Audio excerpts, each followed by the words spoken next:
नमस्कार दोस्तों, हमारे YouTube चैनल सनातन सूर्यलोक में आपका हार्दिक स्वागत है।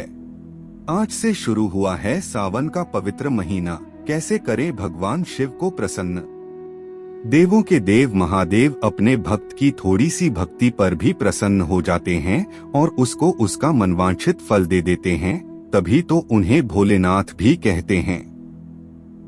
आप अगर जीवन में हर तरफ से संकटों से घिर जाते हो तो महादेव की आराधना ही आपको सभी कष्टों से दूर करती है। पर भगवान भोलेनाथ की आराधना भक्त के सभी संकट दूर करती है। सावन के महीने की शुरुआत हो गई है। कहते हैं कि सावन का ये महीना भगवान शिव को बेहद प्रिय है और शास्त्रों में भी इसे पवित्र महीना माना गया है। शिव भक्तों को इस महीने का बेसब्री से इंतजार रहता है। गुरुवार यानी 4 जुलाई से इस पवित्र महीने की शुरुआत हो रही है। मान्यता है कि इस पूरे महीने में भगवान शिव की विधिवत पूजा करने से वो प्रसन्न होते हैं। साथ ही ये भी मान्यता है कि जो भक्त सावन मास के सोमवार की पूजा करता है या व्रत रखता है तो भोलेनाथ उनकी सभी मनोकामनाएं पूर्ण करते हैं। सभी देवी देवताओं में भगवान शिव ही अकेले ऐसे देवता है जिन्हें प्रसन्न करना बेहद आसान है।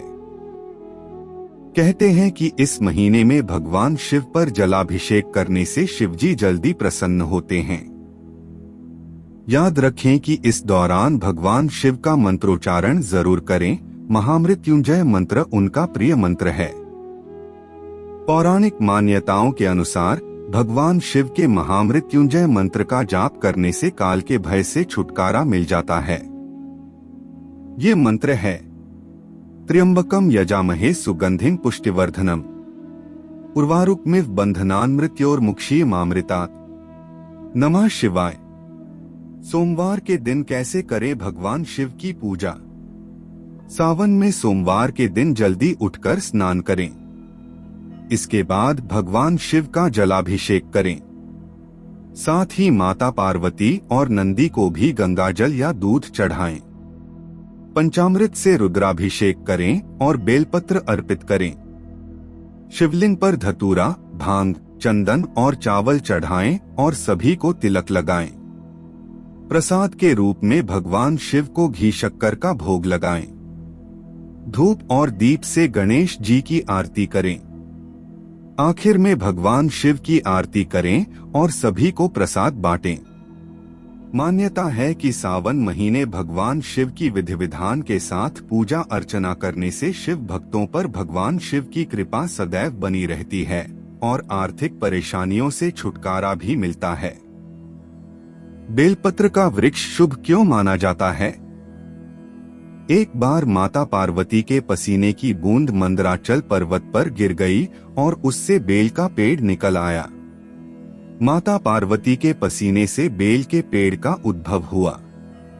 इसमें माता पार्वती के सभी रूप बसते हैं। वे पेड़ की जड़ में गिरिजा के स्वरूप में, इसके तनों में माहेश्वरी के स्वरूप में और शाखाओं में दक्षिणायनी व पत्तियों में पार्वती के रूप में रहती हैं। फलों में कात्यायनी स्वरूप व फूलों में गौरी स्वरूप निवास करता है। इस सभी रूपों के अलावा मां पार्वती का रूप समस्त वृक्ष में निवास करता है। बेलपत्र में माता पार्वती का प्रतिबिंब होने के कारण इसे भगवान शिव पर चढ़ाया जाता है। भगवान शिव पर बेल पत्र चढ़ाने से वे प्रसन्न होते हैं और भक्त की मनोकामना पूर्ण करते हैं। जो व्यक्ति किसी तीर्थ स्थान पर नहीं जा सकता है, अगर वह श्रावण मास में बिल्व के पेड़ के मूल भाग की पूजा करके उसमें जल अर्पित करे तो उसे सभी तीर्थों के दर्शन का पुण्य मिलता है। बेल वृक्ष का महत्व क्या है? एक बिल्व वृक्ष के आसपास सांप नहीं आते। 2, अगर किसी की शव यात्रा बिल्व वृक्ष की छाया से होकर गुजरे तो उसका मोक्ष हो जाता है। 3, वायुमंडल में व्याप्त अशुद्धियों को सोखने की क्षमता सबसे ज्यादा बिल्व वृक्ष में होती है। 4, 5, 6 या 7 पत्तों वाले बिल्व पत्रक पाने वाला परम भाग्यशाली और शिव को अर्पण करने से अनंत गुना फल मिलता है। 5 बेल वृक्ष को काटने से वंश का नाश होता है और बेल वृक्ष लगाने से वंश की वृद्धि होती है। 6 सुबह शाम बेल वृक्ष के दर्शन मात्र से पापों का नाश होता है। 7 बेल वृक्ष को सींचने से पितर तृप्त होते हैं। 8 बेल वृक्ष और सफेद आग को जोड़े से लगाने पर अटूट लक्ष्मी की प्राप्ति होती है। 9 बेलपत्र और ताम्र धातु के एक विशेष प्रयोग से ऋषि मुनि स्वर्ण धातु का उत्पादन करते थे। 10 जीवन में सिर्फ एक बार, और वह भी यदि भूल से भी शिवलिंग पर बेलपत्र चढ़ा दिया हो तो भी उसके सारे पाप मुक्त हो जाते हैं।